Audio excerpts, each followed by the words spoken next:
حضرت محمد صاحب کے ونشج ہیں اور میں ان کی 46ویں پیڑھی میں ہوں. حضرت امام حسین جن کا آپ نے نام سنا ہوگا کربلا سے تعلق رکھتے ہیں, ان کی اولاد میں ہوں میں. اور ہماری درگاہ اور خانقاہ ضلع ایٹا یوپی میں ایک قصبہ ہے جس کا نام ہے ماریرا, وہاں پہ واقع ہے. اس کے ساتھ ساتھ میں مجلس شرعی ٹرسٹ ممبئی رجسٹرڈ اس کا میں چیف ٹرسٹی بھی ہوں اور میں اس کا پریسیڈنٹ بھی ہوں.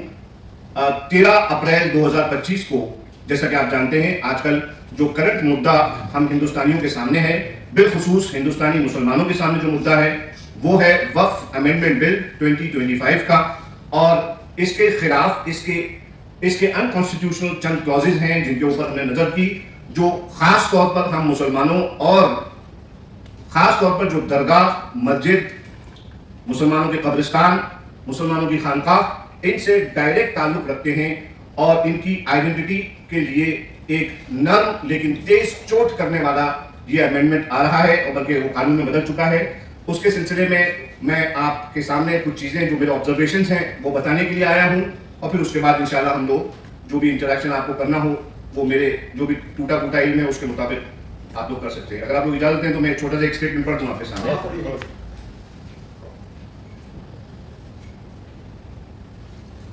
میں نے سپریم کورٹ کے اندر جیسا کہ میں نے بتایا 13 اپریل 2025 کو ایک پبلک انٹرسٹ لیٹیگیشن PIL میں نے درج کی ہے. بہت سارے PILs درج ہوئی ہیں, جس طرح آپ جانتے ہیں کل انشاءاللہ سپریم کورٹ میں صبح میں اس کی ہیئرنگ ہے.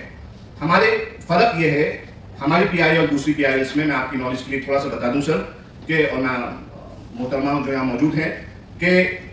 ابھی تک جتنی PILs داخل کی گئی ہیں وہ زیادہ تر اس میں میکسیمم جو ہے کوئی نہ کوئی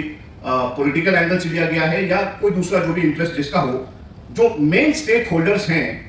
اس امینڈمنٹ بل کا جن پر ڈائریکٹ اثر پڑتا ہے وہ ہم درگاہی لوگ ہیں, وہ ہم درگاہ والے ہیں, وہ ہم مسجد والے ہیں, وہ ہم مدرسے والے ہیں, اور وہ ہم لوگ ہیں جو قبرستان کی دیکھ ریکھ اور ان کی کیئر ٹیک کرتے ہیں اس وقف کے ایکٹ اور اس کی انٹینٹ کے تحت. تو ابھی تک درگاہوں سے کوئی بندہ جو ہے ابھی تک فی الحال سامنے نہیں آیا تھا, تو آپ نے سب لوگوں سے مل کر تقریباً 70,000 خانقاہیں ہیں ہندوستان کے اندر, تقریباً 1.5 لاکھ رجسٹرڈ, اور مسلمانوں کی کیئر میں اگر آپ ملائیں اس کا ڈاکیومنٹیشن موجود ہے ہمارے پاس. 1.5 لاکھ قبرستان موجود ہیں, اور ان سب کے وجود کو خطرہ ہے اس وقت, جس کی وجہ سے میں as a direct stake holder in کے مشورے سے اور ان کے ساتھ مل کر تمام خانقاہوں کے سجادہ نشینوں اور ان کے گدی نشینوں کے ساتھ مل کر میں نے یہ ریپرزینٹ کیا اور PIL میں نے پیش کر دیا. اس میں ایک فگر آپ کے سامنے رکھ دوں. سپریم کورٹ میں جو وقف امینڈمنٹ ایکٹ ہے اس کے خلاف جو میں نے PIL درج کیا ہے, یہ صرف ایک پیٹیشن نہیں ہے.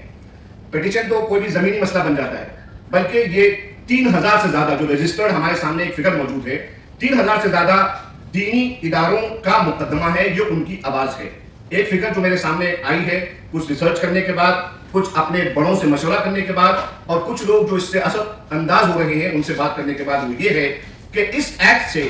کھلے 1200 مسجدیں, 330 مدرسے, 80 خانقاہیں, 55 درگاہیں اور تقریباً 1800 سے کچھ زیادہ قبرستان ڈائریکٹلی اس سے افیکٹ ہوں گے. اس کے علاوہ یہ تو وہ جو چیزیں ہیں جو وقف بورڈز میں الگ الگ ہندوستان کی جگہوں پر درج ہیں, اور جو درج نہیں ہے تو اس امینڈمنٹ کا کوئی نہ کوئی کلوز ایسا ہے جو ان جگہوں کو, درگاہوں کو وغیرہ کو جو ہے وہ انکروچمنٹ ثابت کر کے ان کو سرے سے ان کے وجود کو مٹانے والا ہے. جو لیگل گراؤنڈز ہیں میں جلدی ان میں سے پاس آن کر رہا ہوں. لیگل گراؤنڈز جو ہم نے اپنے PIL کے اندر لیے ہیں, اگرچہ کل ہماری کورٹ میں سنائی ہے, مگر within the bounds of legalities, قانون کی حد میں رہتے ہوئے جتنا میں آپ کے ساتھ شیئر کر سکتا ہوں, اور یہ شیئر اس لیے کر رہا ہوں تاکہ آپ کے مادھیم سے یہ عام لوگوں تک پہنچ جائے کہ ہم نے یہ PIL کچھ بنیادی کانسٹیٹیوشنل اور اسلامی شریعت کے نقطوں اور نکات کو مد نظر رکھ کر ہم نے اس کو فائل کیا ہے. پوائنٹ نمبر 1, اس میں آرٹیکل 26 کا النگھن ہے, جس میں نان مسلم ممبرز کو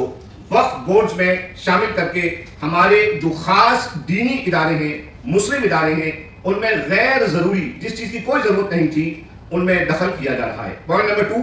آرٹیکل 30 کا تحفظ ختم ہو گیا. آرٹیکل 13 نے جو ان اداروں کو, وقف کے اداروں کو جو حفاظت دی تھی, جو پروٹیکشن دیا تھا, اس کو ختم کر دیا گیا ہے, اور وقف بورڈ کا ایکچوئل ادھیکار وہ ڈسٹرکٹ کلیکٹرز کو دے دیا گیا ہے. اس کے جو نتیجے ہیں وہ ہمارے سامنے آگے آئیں گے. پوائنٹ نمبر 3 یہ ہے کہ سیکشن نمبر 107 کا ریپیل کر دینا. اب اگر کسی نے 12 سال سے کسی جگہ پر وقف کی جگہ پر قبضہ کر رکھا ہے تو اس ادھینیم کے تحت, اس امینڈمنٹ کے تحت وہ جگہ اس کی ہو جائے گی, وہ جگہ کا مالک بن جائے گا. اور یہ انٹینٹ آف وقف یعنی جو اس کے وقف کرنے کے پیچھے جو انڈاؤمنٹ, جو ایگزیکٹ قانونی لفظ ہے, یہ اس کی نیت کے بالکل خلاف معاملہ ہے. انڈاؤمنٹ ایک امانت ہے, میں اردو میں تھوڑی بول رہا ہوں آپ سے. انڈاؤمنٹ ایک امانت ہے اور امینڈمنٹ اس امانت میں خیانت ہے, یعنی اس کو ختم کرنا ہے. اب اس کے اندر ایک معاملہ اور بھی ہے کہ پہلے بورڈ کے اندر کمیونٹی کا, مسلم کمیونٹی کا ریپرزنٹیشن تھا, مگر اب کیا ہوا ہے کہ الیکٹڈ ممبرز کے بجائے اس کے اندر نامینیشن ہوگا, اور نامینیشن کے حساب سے جو ہے اس کے اندر لوگ تعینات کیے جائیں گے. 5واں جو پوائنٹ ہے میں شارٹ کر دے رہا ہوں اس کو, جوڈیشل ریویو کا کوئی راستہ نہیں ہے. جوڈیشل ریویو کا مطلب یہ ہے کہ کوئی ایفیکٹو اپیلیٹ میکینزم یہاں پر موجود نہیں ہے اس امینڈمنٹ کے اندر. لوگ کہہ سکتے ہیں کہ آپ جا سکتے ہو, آپ کا کبھی بھی قانون کا راستہ بند نہیں کیا گیا ہے, مگر مسئلہ یہ ہے کہ جو راستہ کھلا رکھا گیا ہے اس راستے کو, ایسا راستہ کھلا رکھا گیا ہے. مثال کے طور پر میں آپ سے یہ کہہ دوں, آئیے میرے گھر پہ آپ کی دعوت ہے, مگر آپ کے گھر سے میرے گھر پہنچنے میں جتنے راستے ہیں وہ سب ٹوٹ چکے ہیں, برباد ہو چکے ہیں. میرے گھر پہنچنے کا ایک ہی راستہ بچا ہے, وہ ہے جنگل جس میں خونخوار جانور رہتے ہیں, اس کے بیچ میں گھوم کر آپ کو میرے پاس آنا ہے. تو یہ ایک مختصر تعارف جو ہے وہ میں نے آپ کے سامنے پیش کیا. اس میں امپورٹنٹ بات یہ کہ میں ریپرزینٹ کر رہا ہوں درگاہوں کو, مسجدوں, مدرسوں کو, خانقاہوں کو, اور اس کے بعد جو ہمارے امپورٹنٹ فگرز تھے اور پوائنٹس تھے وہ آپ کے سامنے پیش کر دیے گئے. If you want to know anything else, you can please ask me.